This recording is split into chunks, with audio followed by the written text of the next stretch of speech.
জুৰিয়াৰ কাৱৈমাৰীত ভয়ংকৰ কাণ্ড বৃহৎ বৃহৎ জাল পাতি বিভিন্ন ধৰণৰ প্ৰজাতিৰ চৰাই নিধন এই দৃশ্য মন কৰক জালত পৰি চৰাইবোৰ কেনেকৈ চটফটাই আছে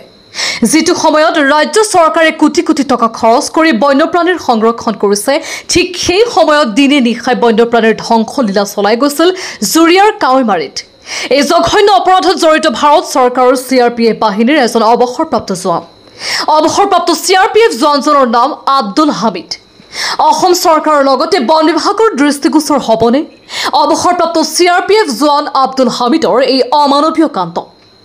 আব্দুল হামিদৰ এই জঘন্য কাণ্ড দেখি জাঙুৰ খাই উঠিছে স্থানীয় যুৱক তাত মানে পাখি মাৰি আছে মই মেলাৰ পৰা আহিছো আহি পেলাই মই গাঁৱৰ পৰা ধুই পেলাই মই গেটত আহিছো আহি পেলাই মই গেটৰ পৰা মই চাই আছো এই পাখি তিনিটামান মানে ঝুলি আছে মই তাত মানে ধৰি গ'লো ঘূৰি পেলাই মই চালোঁ যে পাখি মানে জালত ফাঁচি আছে ফাঁচি পেলাই মানে তাক সুধিলোঁ যে কোনে পাতিছে এইটো পাখি যে মাৰি আছে কোনে ইয়াত মানে এনেকুৱা কৰিছে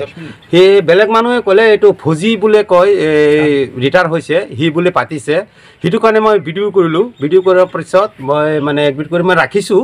ৰাখি পেলাই তাক ক'লোঁ যে এইটো মাৰিব নালাগে পাখি যদি সি মাৰি থাকে তেতিয়াতো বহুত মাৰিছে মানে গম পালোঁ কিমান দিন লগত 15-20 দিনমান হৈ গ'ল তাত মানে জালটো ফচাই ৰাখিছে পাখি মাৰি কি কৰে সি এই পাখি মাৰি সি খাই থাকে আৰু বিক্ৰী কৰি থাকে তেনেকৈ মই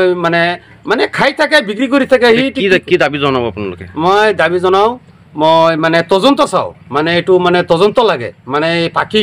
কিয় মাৰিব লাগে মানে সেইটো মই তদন্ত চাওঁ মানে ছাৰৰ ওচৰত আপুনি কমপ্লেইন কৰিব এজাহাৰ এটা লিখি দিব মানে আপুনি কি হেৰি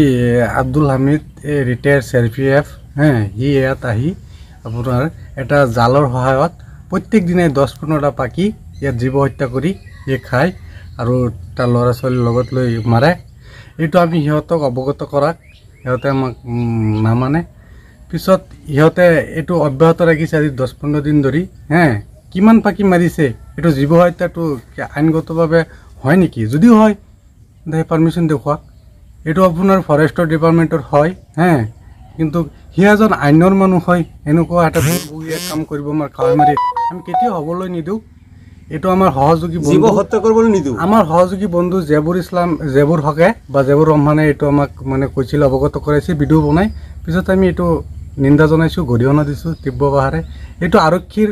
সহযোগত তদন্ত হ'ব লাগে নহ'লে আমি উৰ্ধতম কৰ্তৃপক্ষক জনাই এইটো এটা FIR যোগে আমি CRPFক কোৰ্টলৈ হাজিৰ কৰিম